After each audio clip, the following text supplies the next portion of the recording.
2021년 11월 3일 큐티 말씀입니다. 에스겔 44장 15절로 31절입니다. 이스라엘 족속이 그릇 행하여 나를 떠날 때에 사독의 자손 레위 사람 제사장들은 내 성소의 직분을 지켰은즉 그들은 내게 가까이 나와 수종을 들되 내 앞에 서서 기름과 피를 내게 드릴지니라. 주 여호와의 말씀이니라. 그들이 내 성소에 들어오며 또 내 상에 가까이 나와 내게 수종들어 내가 맡긴 직분을 지키되 그들이 안뜰 문에 들어올 때에나 안뜰 문과 성전 안에서 수종들 때에는 양털 옷을 입지 말고 가는 배 옷을 입을 것이니 가는 배 관을 머리에 쓰며 가는 배 바지를 입고 땀이 나게 하는 것으로 허리를 동이지 말 것이며 그들이 바깥들 백성에게로 나갈 때에는 수종드는 옷을 벗어 거룩한 방에 두고 다른 옷을 입을지니 이는 그 옷으로 백성을 거룩하게 할까 함이라.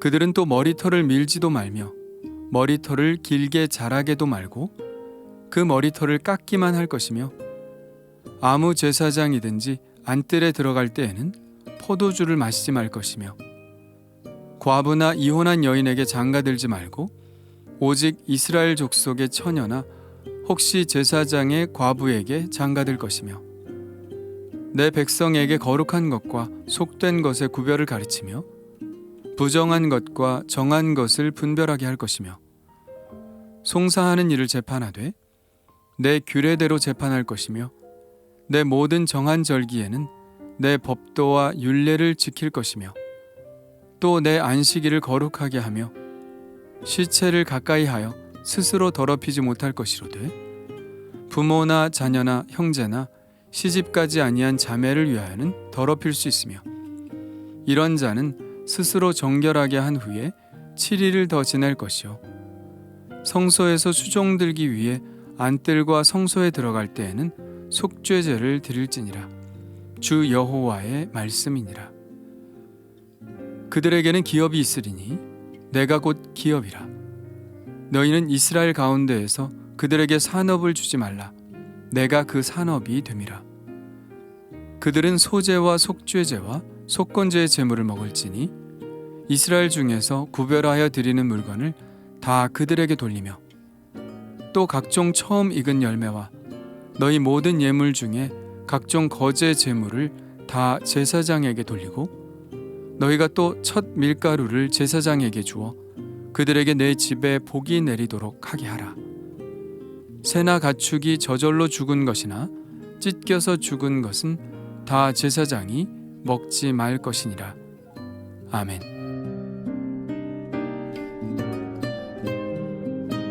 제사장들의 성전 봉사에 대한 규정들이 계속됩니다. 앞서는 성전 문지기들에 대해서 이야기했는데요. 이전에 우상을 숭배하는 데 관여하여 제물을 드리는 일에서 떨어져 나간 레위 제사장들이 성전의 문을 지키도록 했습니다. 오늘 말씀에서는 성소에 들어가 하나님께 수종드는 일을 할 수 있는 사람을 지정하고 있는데요. 바로 사독의 자손들이었습니다. 그들이 성소의 직무를 수행할 수 있는 것은 이런 이유 때문이죠. 이스라엘 족속이 그릇 행하여 나를 떠날 때에 사독의 자손 레위 사람 제사장들은 내 성소의 직분을 지켰은즉 그들은 내게 가까이 나와 수종을 들되 내 앞에 서서 기름과 피를 내게 드릴지니라. 주 여호와의 말씀이니라. 사독은 다윗이 임명한 제사장입니다. 다윗 때에는 사독과 아비아달 이 두 사람이 대제사장의 직분을 수행했죠. 그러나 아비아달이 솔로몬이 아니라 다윗의 다른 아들인 아도니아를 추종하면서 그의 제사장 직분은 폐하여졌고 그 후로는 사독의 후손들이 대제사장 역할을 맡아왔습니다. 그런데 대제사장만 사독의 후손이 맡은 것이지 사독의 후손들만 제사장이 될 수 있는 것은 아니었죠. 아론의 후손들은 모두 제사장들이었습니다. 그런데 이번 일을 계기로 하나님은 성소의 직무는 오직 사독의 후손들로만 제한을 한 것입니다. 바람이 불면 알곡은 그 무게 때문에 그대로 남지만 쭉정이는 날아갑니다. 믿음에도 무게가 있다면 어떤 시련에도 흔들리지 않겠죠. 바람이 불어봐야 그 무게가 가늠이 됩니다. 다른 사람들이 모두 세상의 풍조를 따라갈 때 끝까지 무거운 믿음을 가지고 주님 곁에 머물러 있다면 하나님은 그런 믿음직한 사람들에게 당신의 직분을 맡기실 것입니다. 성전 봉사에 관한 또 한 가지 규정은 의복에 대한 것입니다. 성전 안뜰에는 번제단이 있고 성소가 있습니다. 이곳은 직접적으로 하나님께 수종을 드는 장소이기 때문에 구별된 옷을 입어야 했죠. 가는 베옷을 입고 가는 배 관을 머리에 쓰며 가는 배 바지를 입어야 했습니다. 그리고 앞에서 제사장들의 방을 설명할 때 나온 내용이지만 백성들을 만나기 위해 바깥들로 나갈 때는 수종을 들었던 세마포 옷을 제사장의 방에 벗어놓고 자기의 옷으로 갈아입고 나가야 했습니다. 이것은 구별됨이라는 것이 무엇인지 분명히 보여주는 것이죠. 밖에서 신던 신발을 그대로 신고 방으로 들어올 수 없듯이 우리도 어느 정도 이런 구분들은 하고 삽니다. 그러나 영적인 것은 눈에 보이지 않기 때문에 인식하기 쉽지가 않죠. 그러나 우리의 마음으로 영적인 깨끗함과 더러움을 구분하여 가장 거룩한 것, 가장 깨끗한 것으로 하나님께 드리고자 하는 마음을 가져야 하리라 생각됩니다. 우리의 신앙의 선조들이 강대상에 못 올라가게 하고 주일에는 가장 깨끗한 옷을 입고 교회에 가며 헌금을 다리미로 다려 드렸다는 이야기는 지금 시대에 사는 사람들에게 있어서는 매우 고리타분한 이야기로 들릴지 모르겠지만 그 마음이 무엇인지는 오늘 말씀을 통해서 충분히 공감이 가고도 남습니다. 거룩하신 하나님의 그 거룩에 대한 남다른 존중이죠. 앞에서는 제사장들의 직무 규정을 이야기했다면 20절부터는 제사장 자신에 대한 규정 몇 가지를 말씀하고 있습니다. 제사장은 머리털을 밀지도 말고 그렇다고 길게 기르지도 말며 단정하게 머리털을 깎아야 했습니다. 머리를 미는 것은 애도 의식의 일종으로 죽은 자를 접촉해서 제사장 직분을 수행할 수 없다는 오해를 받을 수 있으니 그렇게 하지 말라는 것이고, 머리를 기르는 것은 무슨 서원이 있어서 머리를 깎지 못하는 것으로 이 서원 기간에는 제사장 직무를 할 수 없으니 또 그런 오해를 받지 않도록, 즉 제사장 직분을 수행하기에 합당한 모습으로 항상 준비되어 있어야 한다는 것이죠. 또한 안뜰에 들어갈 때는 포도주를 마시지 말아야 했습니다. 포도주는 이스라엘에서는 흔하게 먹는 음료와도 같지만 그래도 취할 수 있는 음료이기 때문에 안뜰에 들어가 경건한 마음으로 하나님께 수종드는 데는 방해가 되죠. 또한 결혼 규정도 적어놓고 있는데요. 과부나 이혼한 여인에게 제사장은 장가들지 말아야 합니다. 과부나 이혼한 여자에게 장가드는 것은 일단 간음의 죄를 짓는 것과 같았죠. 예수님도 누가복음에 이렇게 말씀하셨습니다. 무릇 자기 아내를 버리고 다른 데 장가드는 자도 간음하며 무릇 버림당한 여자에게 장가드는 자도 간음함이니라. 물론 예수님의 이 말씀은 강조점이 다른 데 있습니다. 남자더러 여자를 버리지 말라는 말씀이셨죠. 그런데 어쨌든 이 말씀에는 유대인들이 생각하는 의식이 반영되어 있다는 것은 사실입니다. 그러니 제사장은 하나님 앞에서 수종드는 사람으로서 간음을 행할 수는 없는 것이죠. 그래서 제사장들은 이스라엘 족속의 처녀나 과부에게 장가들더라도 제사장의 과부에게 장가들도록 했습니다. 같은 제사장이니 정결한 사람으로 본 것이죠. 23절에는 백성에게 거룩한 것과 속된 것, 부정한 것과 정한 것을 구별하는 것을 가르치라고 말씀하고 계십니다. 이것은 제사장의 가장 중요한 임무 중 하나였죠. 학계 2장에 보면 그것을 교육하는 방법을 하나님께서 예로 들어 말씀하시는 것을 봅니다. 만군의 여호와가 말하노니 너는 제사장에게 율법에 대하여 물어 이르기를 사람이 옷자락에 거룩한 고기를 쌌는데 그 옷자락이 만일 떡에나 국에나 포도주에나 기름에나 다른 음식에 닿았으면 그것이 성물이 되겠느냐 하라.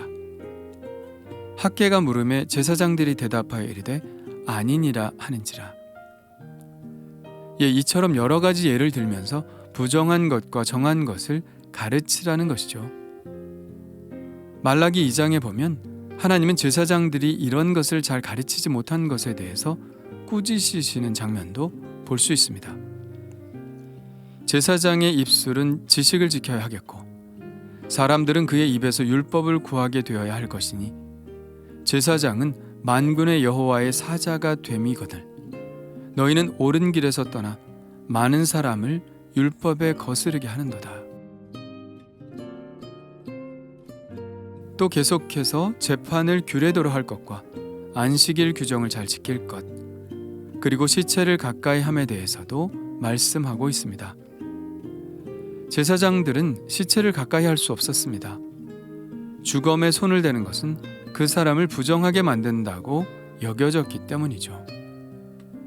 그러나 만일 그 죽은 사람이 부모나 자녀나 형제나 시집가지 않은 자매라면 손을 댈 수 있었습니다. 주검은 가족들이 거두어야 했기 때문입니다. 아무리 제사장이라도 그 의무를 등한시할 수는 없었죠. 대신 그는 7일 동안 스스로 정결케 해야 했습니다. 그리고 성소에서 수종을 들기 위해 안뜰에 들어가려면 정결케 하는 제사인 속죄제를 드려야 했습니다. 마지막으로 제사장들의 몫을 규정하고 있는데요. 제사장을 포함하여 레위인들은 하나님이 그들의 기업이 되시기 때문에 땅을 분배받을 수 없었습니다. 그래서 하나님께 드리는 제물을 음식으로 제공받도록 했죠. 제사도 여러 가지 종류가 있는데요.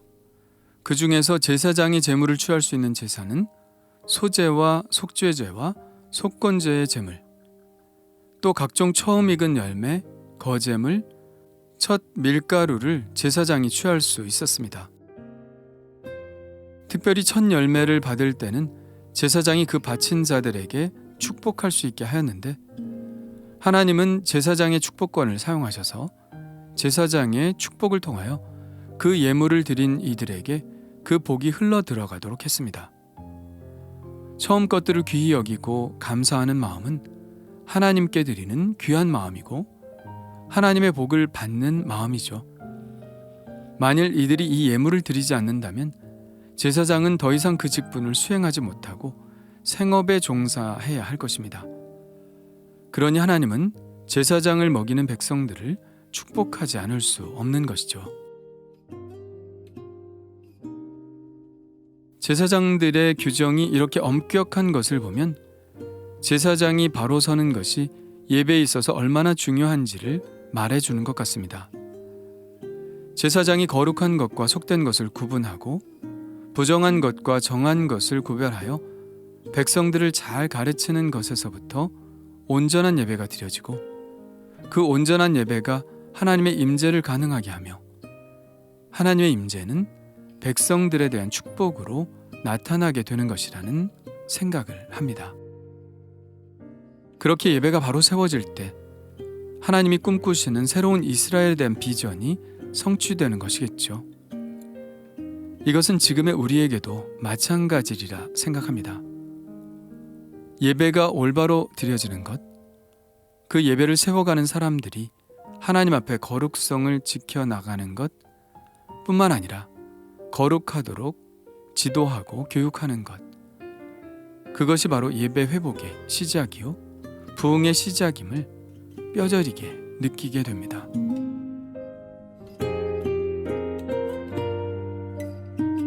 주님 감사합니다. 은혜의 예배가 백성들에게 미치기에 예배를 세우는 것을 가장 중요하게 생각하시는 주님의 마음을 보았습니다. 성전이 세워졌고 거룩에 합당한 예배자들이 세워지고 그 안에서 하나님께 드리는 예배가 온전히 드려지는 것이 하나님의 비전이며 또한 우리의 복임을 믿습니다.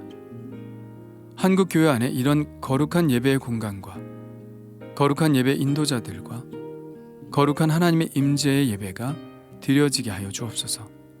예배를 통한 부흥의 역사가 이 땅에 흘러 넘치게 하여 주옵소서. 예수님의 이름으로 기도합니다. 아멘.